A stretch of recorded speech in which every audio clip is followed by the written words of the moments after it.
nous enquête. Non, vous allez encore la péter. Ce n'était pas les conseils. C'était la répétition. Ce n'était pas le match. C'était l'entraînement. Maintenant, nous avons dit des crampons. Maintenant, nous avons dit la parole. Le corps va compter. Le corps ne compte pas. Aujourd'hui, le corps va compter.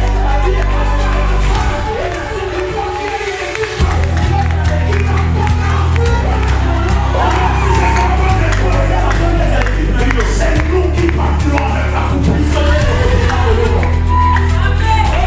Malheureux sorcier de Yassa. Malheureux sorcier de Yassa. Ils avaient pensé ici dans les malades, fils, moi je serais fatigué. Vous savez quoi? Ça c'était qu'un début. Vous verrez ce que vous lui avez fait. Vous retournez au centuple. Quand vous le verrez, quand il sera grand, ici, en train de proclamer la porte est ouverte.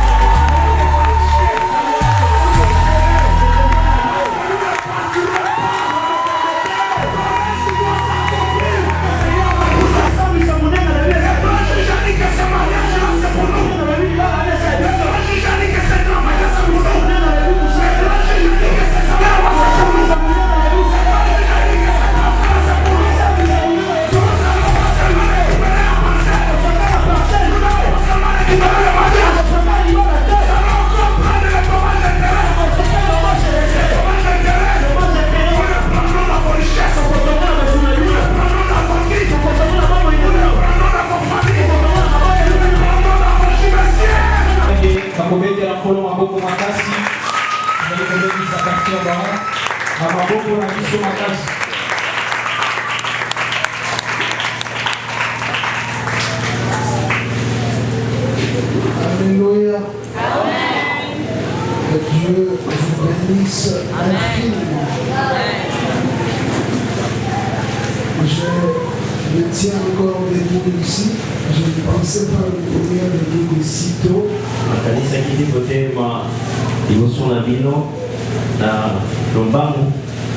Je pensais que ça pouvait se faire vers la fin de l'année ou le mois de l'année prochaine.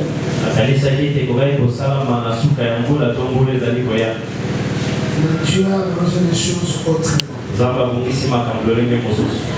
Nous allons commencer notre semaine évangélique. Mais là, je suis surpris par la beauté de ces paniers. Je voudrais savoir celui ou celle qui a fait ça pour le Seigneur. Et je vais prier pour lui ou pour elle.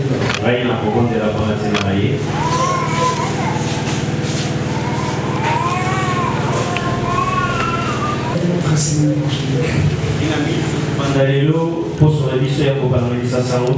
Est-ce qu'on est là? Alléluia. Amen. Est-ce que nous sommes là? Alors nous allons lever les mains. Yahweh.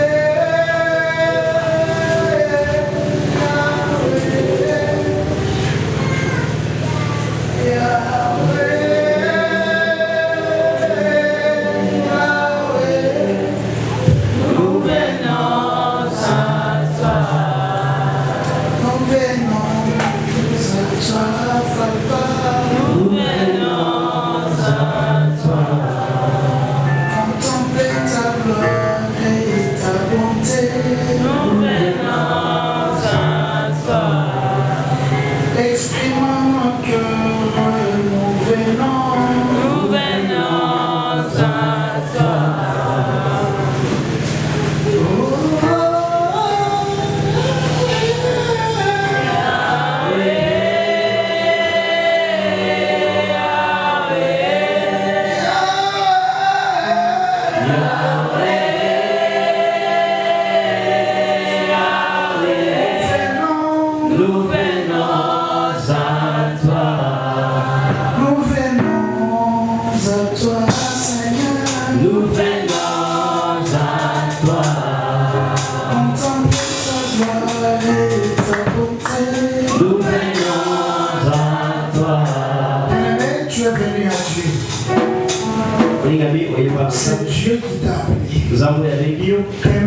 C'est pour demander à Dieu d'exercer ses jugements sur tes ennemis. Les ennemis n'en ont pas. C'est pas ta tante. C'est pas ton voisin. La parole nous présente un ennemi avec ses acolytes. C'est le diable. Et c'est lui qui manipule les hommes et les femmes qui nous donnent l'impression d'être nos ennemis. Malheur, malheur à celui ou à celle qui se mettra au service du diable pour devenir ennemi du peuple de Dieu. Parce que c'est lui qui collabore avec le diable pour s'attaquer au peuple de Dieu. Malheureusement, seront ennemis de Dieu. Et nous sommes venus réclamer à notre Seigneur le jugement. Pourquoi? Parce qu'il nous a dit de ne pas nous venger. Il nous a dit de ne pas nous venger. Non, de ne pas nous venger. C'est pas nous qui nous vengeons. Il a dit c'est moi la vengeance. C'est moi la rétribution. Pour juriste que je suis, eh bien, nul n'a le droit de se faire justice. Et comme non, voilà, nul n'a le droit de se faire justice. C'est comme ça que l'État a créé des cours et tribunaux. Pour que si le frère Glody me gifle, au lieu que moi je le gifle à nouveau, ou s'il détruit mon bien, au lieu que moi aussi j'aille détruire le sien, si je détruis le sien, je me suis rendu justice à moi-même et je me rends coupable. Alors pour que je ne sois pas en train de me rendre justice à moi-même, après que le frère Glody m'aura giflé, il faudra que j'aille voir les juges pour demander quoi? Un jugement contre le frère Glody. Puisque nous n'avons pas à lutter contre la chair et le sang. Quand ils nous violent, nous n'avons pas à les violer. Quand ils nous maltraitent, nous n'avons pas à les maltraiter. Quand ils nous arrêtent, nous n'avons pas à les arrêter. Voilà pourquoi nous n'avons qu'à demander le jugement. C'est légitime. Nous devons demander le jugement. Parce que lui, le Père, nous a dit que nous ne devons pas nous venger. Si lui ne veut pas exercer le jugement, ce sera la vengeance privée. Chacun va se venger. Or, nous ne pouvons pas nous venger. Voilà pourquoi il faut qu'il y ait jugement. Et il y aura jugement. Et il y aura jugement. Parce que nous, on n'a plus de force. Parce que nous, on ne peut pas les attaquer.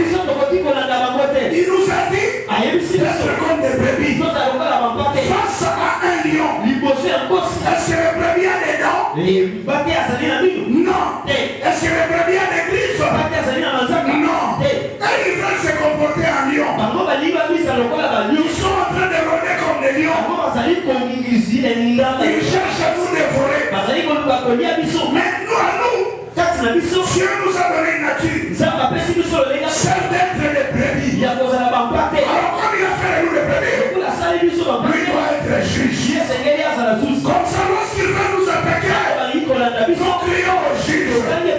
Nous demandons au juge d'exercer le jugement. De main levée, tu lui dis, je suis venu à ton tribunal.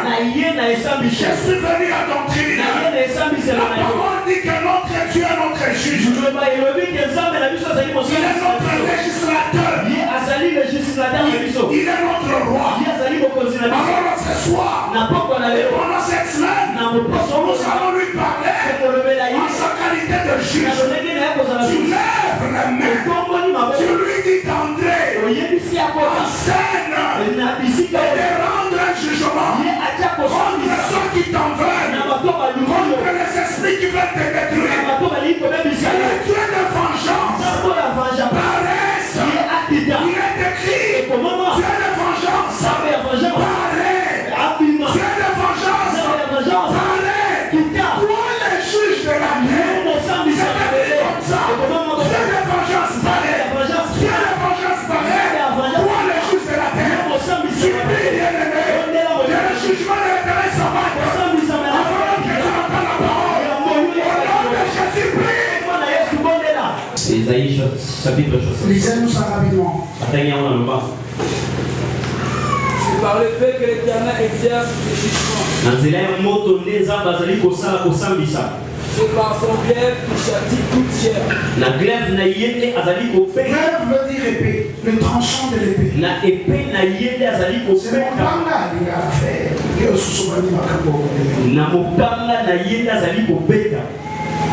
Et ceux que tuera l'Éternel seront en grand nombre. C'est par l'éternel, c'est par le feu que l'Éternel exerce ses jugements. Alléluia. Amen. Je voudrais y arriver et lire avec nous. C'est par le feu que l'Éternel exerce ses jugements. C'est par son glaive. Son glaive, c'est les tranchants de l'épée.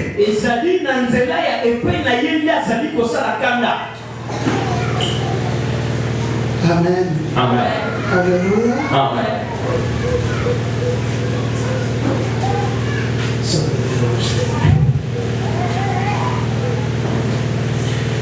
C'est par le feu que l'Éternel exerce ses jugements. C'est par son glaive qu'il châtie toute chair.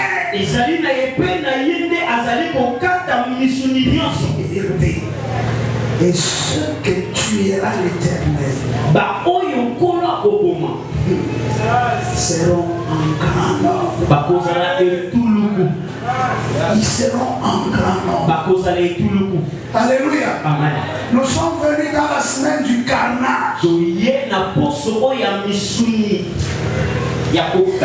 Carnage. Ceux que tuera l'Éternel seront en grand nombre. Parole du Seigneur. On acclame la parole du Seigneur. Et on se met bien évidemment.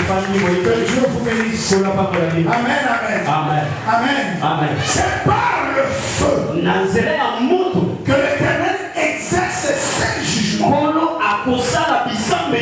L'Éternel a plusieurs jugements. Mais il utilise le feu. Alléluia. Amen. Amen. Amen. Je suis à l'aise de vous parler du jugement. Parce que j'ai une formation de juriste. Donc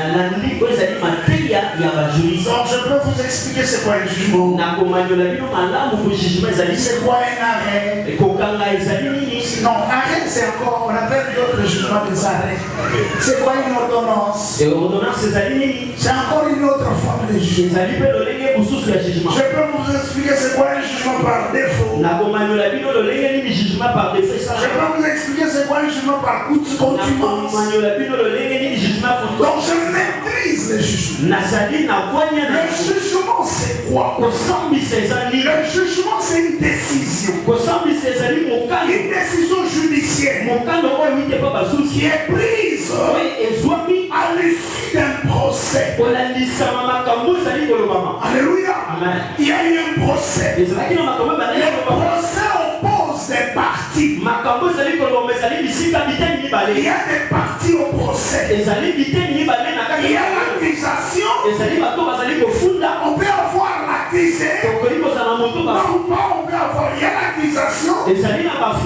L'accusé. Et on peut avoir la partie civile. Donc, à l'issue de ce procès, le juge doit rendre un jugement. Généralement, on appelle ça jugement. Ça peut porter plusieurs noms. On peut l'appeler une ordonnance. Lorsqu'il s'agit de matières gracieuses, il demande une faveur. On rend par une ordonnance. Ça s'appelle aussi jugement. Lorsqu'il s'agit d'une matière contentieuse où il y a deux parties qui se battent, qui réclament un même objet. Mais c'est au niveau des tribunaux inférieurs, on appelle ça jugement. Et on appelle ça arrêt. Vraiment, ça s'écrit comme un arrêt de bus là. Lorsqu'il s'agit d'une décision rendue par une cour, c'est-à-dire un tribunal de haut degré, on appelle ça cour. C'est comme ça que vous trouvez quelque part des arrêts de l'Éternel qui sont irrévocables. Donc, on prend Dieu comme le président de la haute cour de l'humanité. Et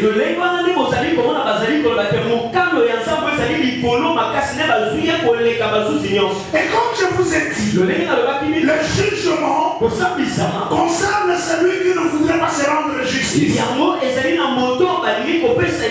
Celui qui ne veut pas se rendre justice. Celui qui ne veut pas se venger. Celui qui voudrait respecter les règles. Au lieu de se mettre à cogner celui qui l'a dérangé. Au lieu de se mettre à insulter celui qui lui a volé. Au lieu de se mettre à détruire les biens de celui qui a détruit les siens. Il dit non, je vais me référer à la justice.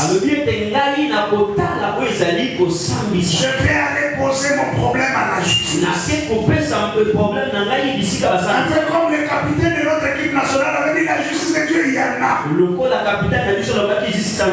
Donc il va déférer son affaire, son problème, son conflit à la justice. Il va poser le problème au juge. Et c'est le juge qui va examiner l'affaire. Alléluia. Il va entendre toutes les parties. Après qu'il aura entendu toutes les parties, il va prendre son code. Son code qui est le livre de la loi. Et il va vérifier ce que le code a dit. Et c'est sur base de ce que la loi a prévu que le juge va trancher les litiges. Que le juge va dire, tu es acquitté ou tu es condamné. Est-ce qu'on se comprend? Alléluia. Et nous avons un juge. Amen. Amen. Nous avons un juge. Un juge. Et notre juge, c'est notre Dieu. Je vous ai dit, Esaïe a dit, notre Dieu est notre roi. Il est notre législateur. C'est celui qui a créé la loi. Il est notre juge. Donc si jamais nous avons des problèmes, c'est à lui qu'il faut les poser. S'il y a quelqu'un qui pense être plus fort que nous, parce que Dieu lui a donné des moyens et qu'il veut utiliser ces moyens pour nous réduire en silence, nous avons un juge auprès de qui nous pouvons aller poser les problèmes et lui dire, oh juge parfait, vois ce qu'ils me font. Alléluia. Mais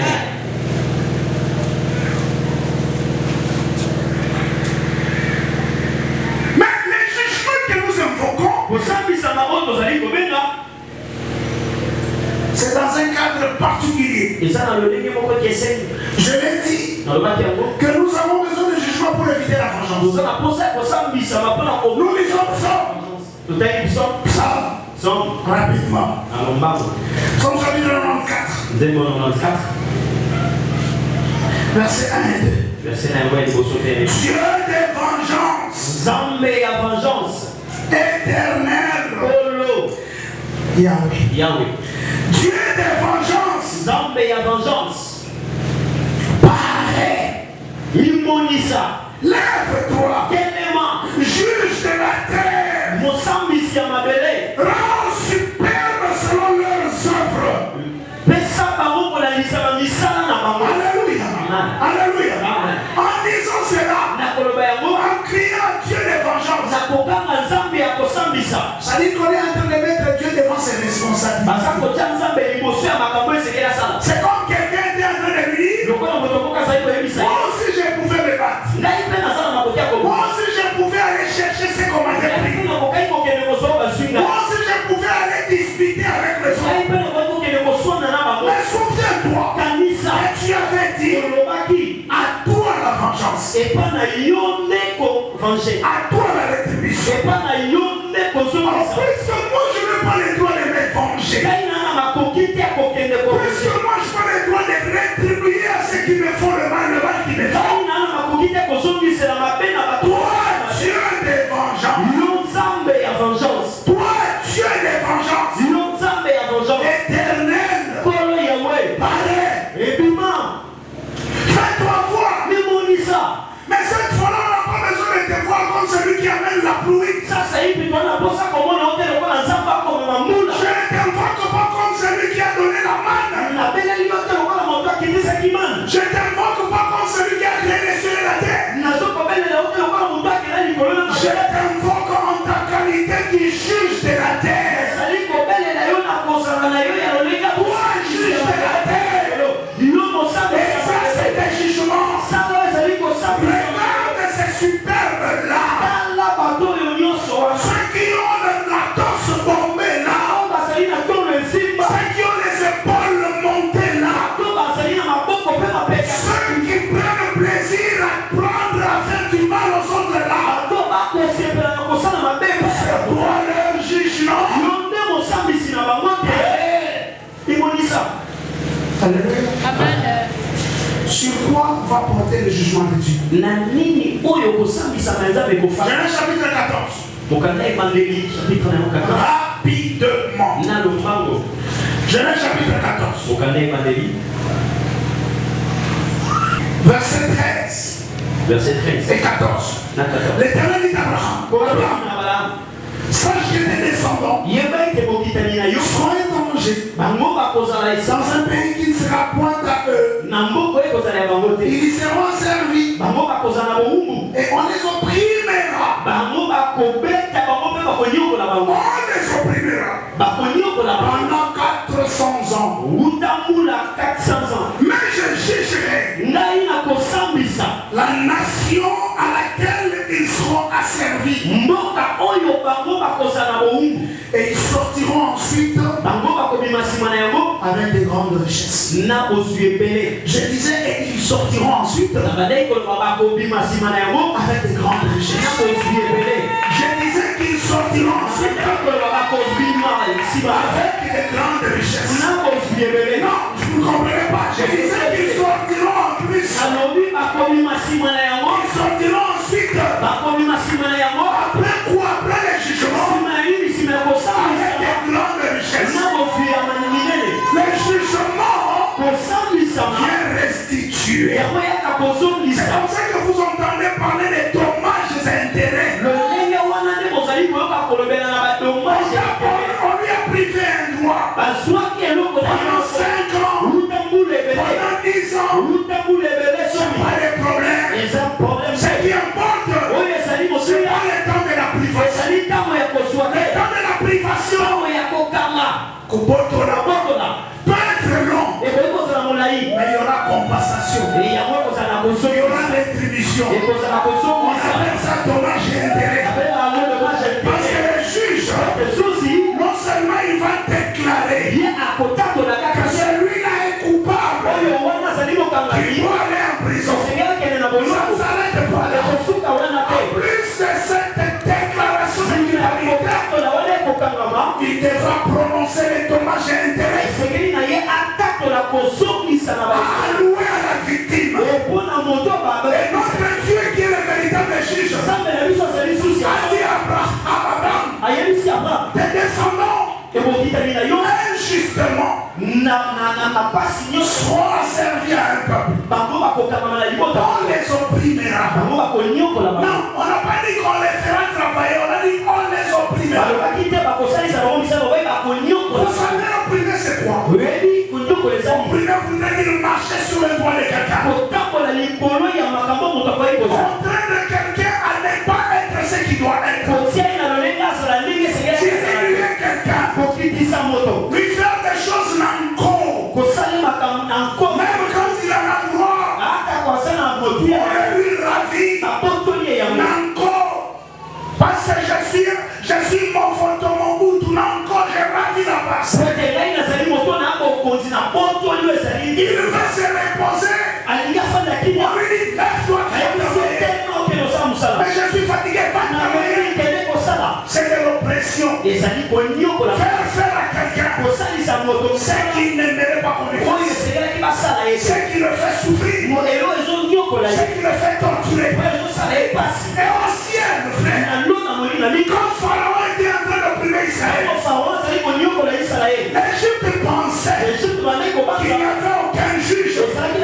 Parce qu'à leurs yeux, le plus gros en Égypte était Pharaon. Et donc, ce que fait Pharaon est irrévocable. Ça ne peut pas être soumis devant le juge. Parce qu'au-dessus de Pharaon, il n'y avait personne. Mais c'était sans compter. Et au-dessus de la tête de Pharaon, il y avait un vide. Il y avait un vide. Un très grand vide. Qu'aucun pouvoir ne peut combler. Qu'aucune injure au pouvoir ne pouvait combler. Et entre la tête, au-dessus de la tête, au-dessus de ce grand vide, il y avait un grand souverain. Qui trône. Il y a un grand souverain. Invisible et tous. Réel. Mais vivant. C'est vrai, il est invisible. C'est aussi vrai qu'il est vivant. Alléluia. Et Pharaon ne pouvait pas voir. Au-dessus de sa tête, c'est placé un grand. Qui comptait chaque jour. Les actes d'oppression.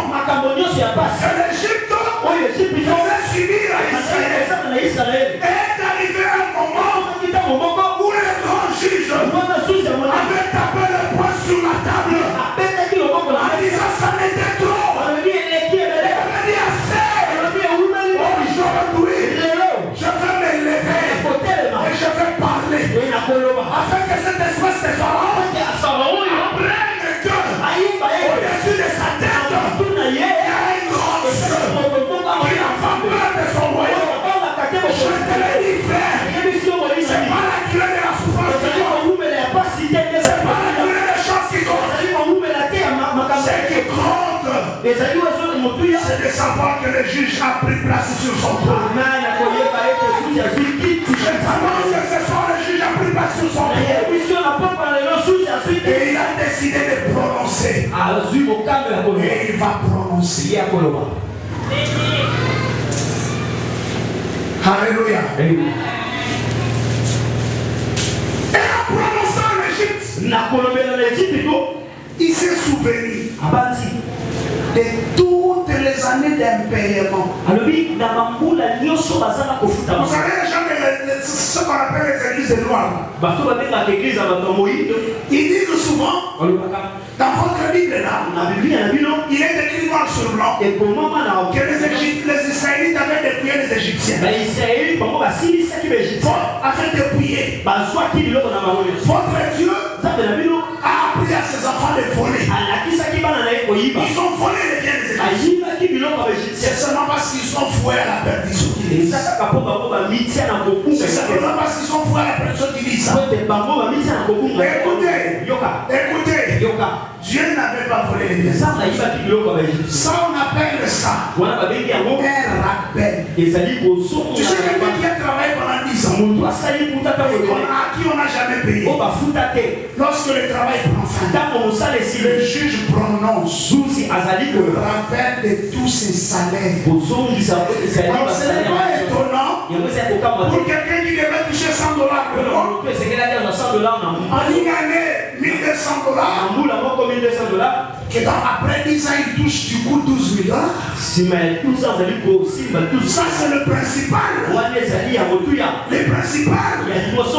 Mais le juge, quand il va prononcer les dommages intérêts, il va se retrouver avec plus de $12,000. Vous savez quoi? Ce soir, Dieu va prononcer sur le rappel de tout ce qu'on vous a appris. Mais vous n'aurez pas que le principal. Vous allez avoir en plus du principal le dommage d'intérêt qu'il a prononcé. Vous aurez en plus de vos $12,000 le dommage d'intérêt. Parce que Dieu est juste. Il a vu comment Israël était opprimé. Il travaillait sans salaire. Et quand il s'est levé, il a ordonné le dépouillement de l'Égypte. Et toute la richesse de l'Égypte est partie avec Israël. Donc quand quelqu'un te dit, non, te dit que Dieu a appris à ses enfants de voler, dis-lui, non, notre Dieu a seulement prouvé qu'il est assez fort. Il est assez fort pour nous garantir tous les droits qu'il nous a promis. Que même si on nous a volé pendant une année, ce n'est pas un problème. Parce que nous récupérerons. Il est écrit, malheur à toi, toi qui pille, mais qui n'a pas pillé, qui n'a pas été pillé. Malheur à toi, toi qui détruis, et qui n'a pas été détruit. Après que tu auras fini de piller, on se pillera. Quand ils feront piller ici,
Malheureux sorcier de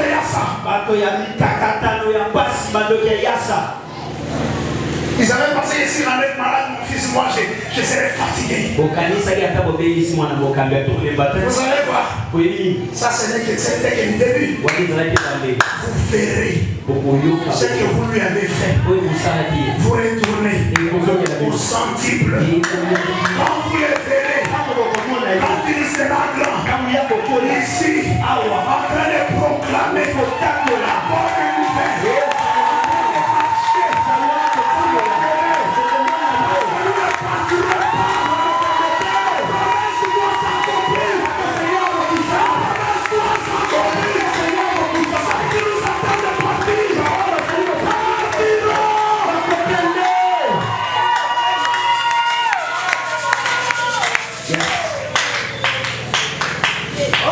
Que Dieu vous bénisse. Que Dieu vous bénisse. Dis à ton frère aujourd'hui, c'est aujourd'hui.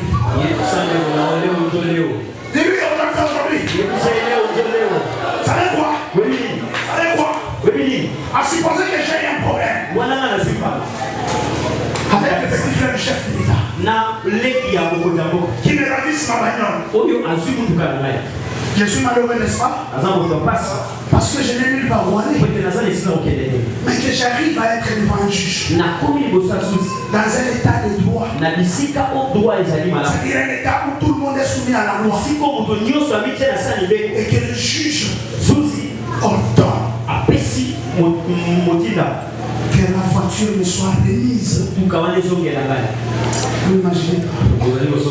C'est quand je sors avec les jugement qu'on appelle grosse. Parce qu'elle est marquée de la formule exécutoire. Accompagnée du greffier chargé de l'exécution. Vous ne savez pas comment je serais comporté. Si vous saviez que Dieu, votre Père, a déjà ordonné un jugement en votre faveur.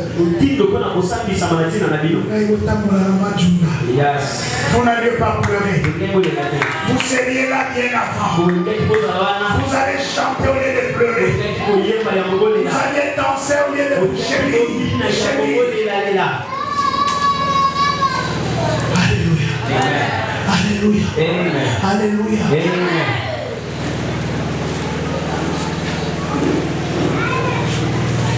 On va prendre un verset. Parce que le diable va vous tromper. Peut-être ça pourrait être l'avant-dernier. Peut-être. Là nous sommes dans Luc. Rapidement Luc.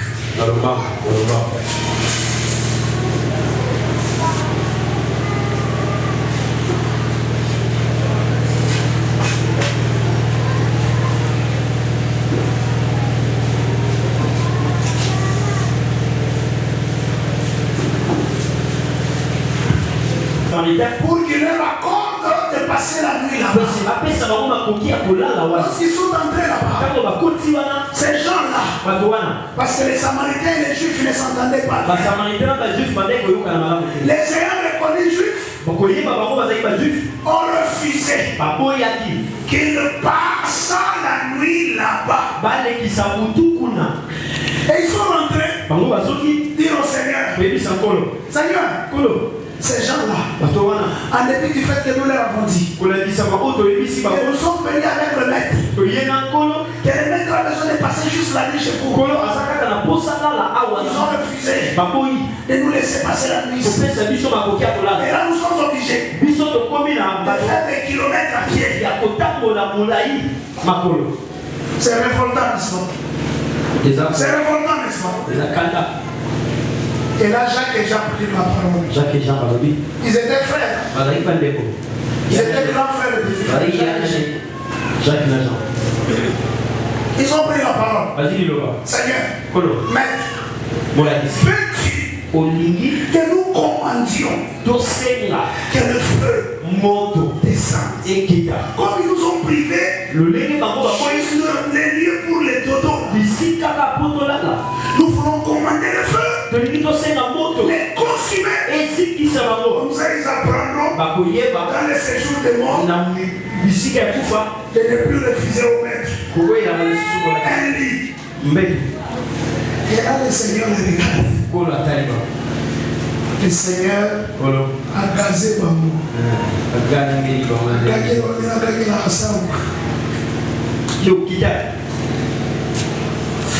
Il dit, hey, la feu monte. Je ne sais pas si vous avez refusé le lit. C'est lui la patience. Allez, mets-toi les ailes. Et vous allez demander le feu. Simplement si vous avez refusé le feu.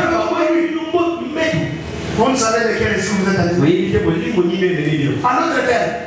Si vous saviez l'esprit qui a parlé en vous là, vous alliez vous taire. Vous savez, un jour, j'étais quelque part avant Guinée, j'étais encore très jeune.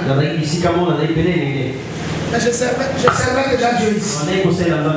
Alors je suis allé rendre visite à ma tante qui vient d'ailleurs ici.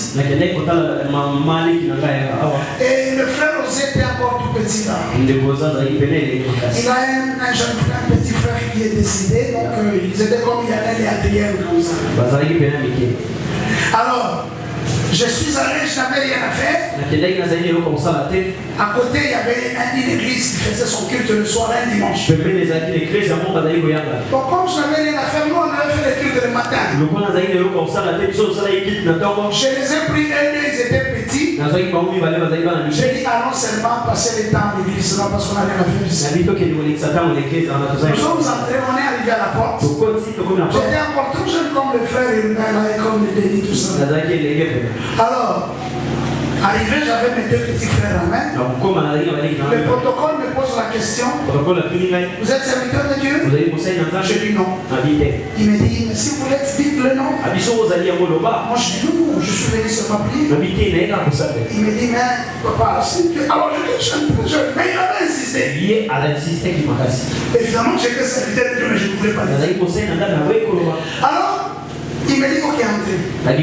Et pendant que moi j'entrais, lui il était resté derrière moi.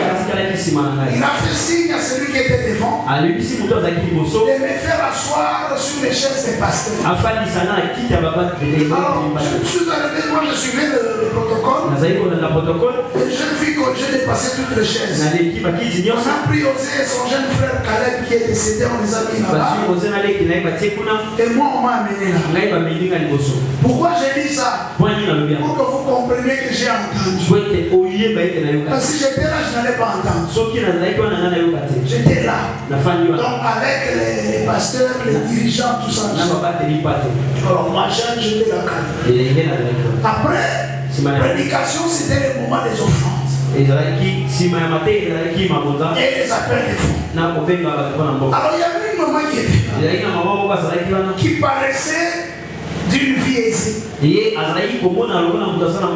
Parce qu'elle avait porté des bijoux. Et notre papa a commencé à faire son appel des fonds. Et les gens ne venaient pas. Il a insisté. Après il a dit, je vais prier. Seigneur, toi tu m'as dit qu'il y a l'argent ici. Alors qu'ils ne veulent pas donner l'argent. Montre que toi tu es Dieu. Qu'ils perdent de l'argent qu'ils ont. Comme ça ils vont comprendre qu'on ne blague pas avec Dieu. Après, amen. Alors il a fait sa prière. La maman qui était là, elle a fait oh. Alors moi j'étais assis là, je ne peux pas réagir. Personne n'a donné l'argent. Tout fini, il est rentré s'asseoir. Alors moi j'étais à côté de lui. Il s'est mis. Alors il avait sa tête comme ça. Alors il a dit à son frère qui était là. Il dit, Batiba mutema makasi. Naanza medicine kwa ukule. Omuni mero na fanya na rani busoma. Eza yini fanya pesa mo. Mais au kama mtendo. Au kama ya umuna mambo yekomile. Au umuna opensi. Moi alors, voyez, j'ai compris pourquoi tu as voulu que je soir. Parce que j'étais là, je n'allais pas entendre. C'est exactement l'esprit qui les avait animés ici. Alléluia. Ça ne vient pas des dieux. Là, les pasteurs veulent rançonner. Si quelqu'un ici vous dit, appelle des fonds. Et vous dites, celui qui n'a pas donné, son argent qui reste dans son argent va brûler. Dans son porte-monnaie va brûler. N'ayez pas peur. Ça ne brûlera pas. Parce que Dieu ne ravit pas. Il est écrit que chacun donne comme il a raisonné. Sans contrainte ni tristesse. Quand tu aimes, c'est lui qui donne avec joie. Néanmoins, s'il y a une pénétration, que Dieu touche votre cœur, mais vous l'endurcissez. Parce que Dieu vous a parlé. Il faut soutenir l'œuvre. Vous endurcissez le cœur. Là, vous commettez un péché. Mais supposez que vous veniez à l'église avec $1000. Ces $1000 là, papa vous a donné pour que demain vous payiez la garantie. Et moi, parce que je me lève ici, vous devez soutenir le Dieu, vous devez soutenir le donner $100. J'insiste, celui qui a l'argent va brûler. Est-ce que les $10 vont brûler? Est-ce que ça vous appartient? Voyez comment les personnes deviennent enfants. C'est comme ça que Jean et Jacques avaient aussi raisonné. Et le Seigneur leur dit, en demandant le feu pour les habitants de ce village, vous ne comprenez de quel esprit. Vous n'imaginez pas de quel esprit. Mes frères, aujourd'hui, non, nous ne demandons pas le feu contre ceux qui nous ont privé leur couteau. Nous ne demandons pas le feu contre ceux qui nous ont privé leur taxi. Nous ne demandons pas le feu contre les gens qui nous ont refusé leur fille à mariage. Non, ce n'est pas ça. Nous sommes dans le cadre d'un jugement. C'est-à-dire que nous sommes dans une situation où Dieu nous a promis des choses. Et là, le Dieu, le fort Dieu, les a gardés de force. Il a voulu nous les ravir. Nous avons posé le problème à notre territoire. Et Dieu a prononcé à notre faveur. Il a dit que ces choses-là sont à nous. C'est comme cela que nous demandons l'exécution du jugement. Nous sommes en train de demander l'exécution du jugement. Parce que le jugement nous est favorable. Parce que le jugement de Dieu est juste. Alléluia. Jacob avait dit à Laban, son patron et son beau-père,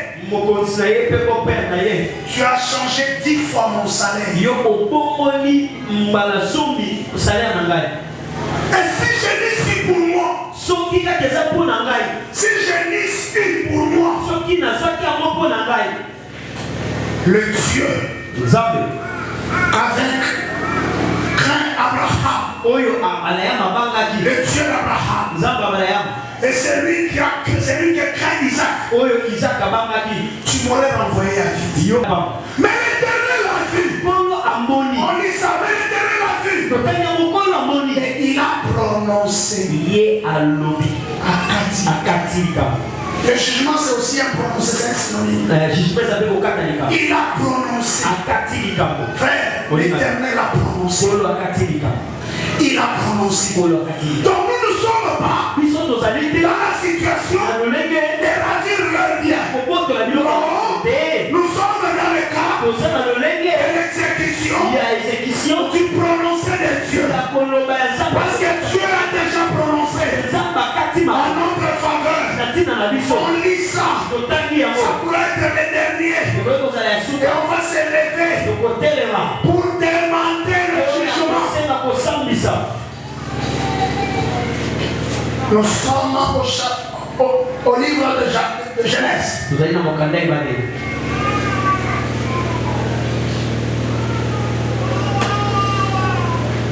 Chapitre 31. Verset 42. Verset 41. Est-ce qu'on peut s'élever? Et un jugement. Vous savez quoi? Oui. Tout jugement a trois parties. Le jugement, c'est dans la liberté de ça. Il y a ce qu'on appelle préambule. Et ça, il y a des bosso. La deuxième partie, on appelle ça motif ou bien motivation. Il y a motif de motivation. La dernière partie, on appelle ça dispositif. Il y a ce qu'on appelle un dispositif. Ici, le préambule, il y a des bosso. Ce sont les faits. On dit comment les choses étaient. La motivation, ce sont les arguments. Arguments. D'ailleurs, considérant. Et quand on termine la motivation, on arrive au dispositif. Le dispositif, c'est la décision. Condamné à 20 ans. Condamné à 10 ans. Condamné à mort. Ça, c'est le dispositif. Alors écoutez comment Jacob est en train d'écrire les jugements. Il dit ceci, il motive. Il dit, pendant 20 ans que j'ai passé ici dans ta maison, je t'ai servi 14 ans pour tes 2 filles et 6 ans pour ton troupeau. Et tu as changé 10 fois mon salaire. Donc quand il s'est rendu compte que ce salaire-là allait lui servir, il a diminué. Il a vu que le salaire pouvait l'aider, il a continué. Et le verset 42. Ça, il motive en droit. Avant, il avait motivé en fait. Maintenant, attention. Maintenant, il motive en droit. Écoutez les fondements de son droit. Je veux que toi aussi tu écoutes les fondements de ton droit. Quand tu vas prier là, il faut que tu motives. Il faut que tu aies un fondement. Il faut que tu aies des motifs. Il faut que tu aies des arguments. Écoutez maintenant sa motivation en droit. Si je n'ai pour moi le Dieu de mon père, le Dieu d'Abraham, c'est lui qui a créé Isaac. Alléluia. Ça dit de lui dire, toi tu m'as fait ça parce que tu étais chez toi, parce que tu te croyais fort, parce que tu étais patron, parce que mais tu as oublié que moi j'ai un Dieu au ciel, j'ai un Dieu au ciel, il règne sur tous les patrons.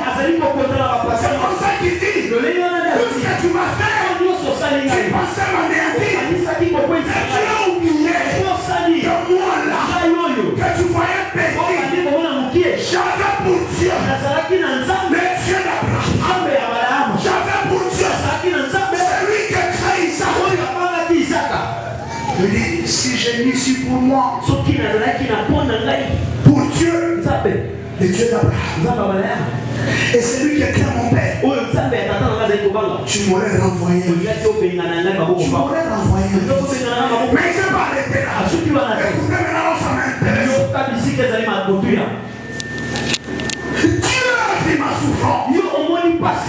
Non, Dieu a vu ma souffrance. Et le travail de mes mains. Et hier, c'est pas aujourd'hui, c'était depuis hier. Alléluia. Je t'annonce que le jugement a été prononcé. Aujourd'hui, ce sont des exécutions.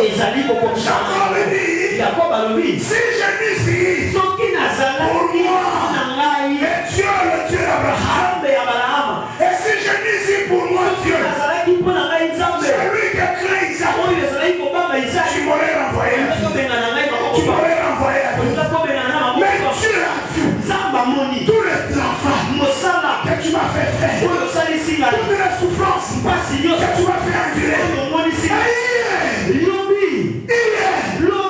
Il a prononcé son jugement.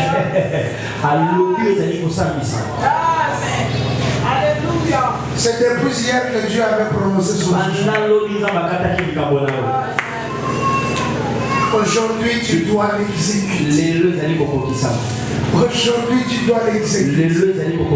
Est-ce qu'il y a quelqu'un qui m'écoute? Je sais que j'ai pris un peu plus de temps. Mais je vais vous expliquer ces choses. Aujourd'hui, tu dois l'exécuter. Le jugement était prononcé. Vous savez quoi? Dans le monde des esprits, la guerre, c'est la guerre des codes. Donc, code dont je parle ici, c'est la loi. C'est la guerre des codes. Ces codes-là sont des paroles concernantes. Si on veut tuer quelqu'un, on le juge d'abord. On dit des paroles concernantes. Et comme on lui prive le droit de répliquer, on va exécuter le jugement. David devant Goliath, il a compris ces choses. Il a commencé à lancer les flèches. Ces flèches-là sont des paroles. Parce que de l'autre côté, Goliath n'avait pas tué. Tout ce qu'il faisait, il faisait peur. Par sa taille, par ses propos. Mais en réalité, il avait rien fait. David tout petit avait compris les jeux. Lui aussi il est venu avec sa petite taille, avec ses grandes paroles. Et il lui dira, toi tu viens devant moi avec une lance, avec des javelots.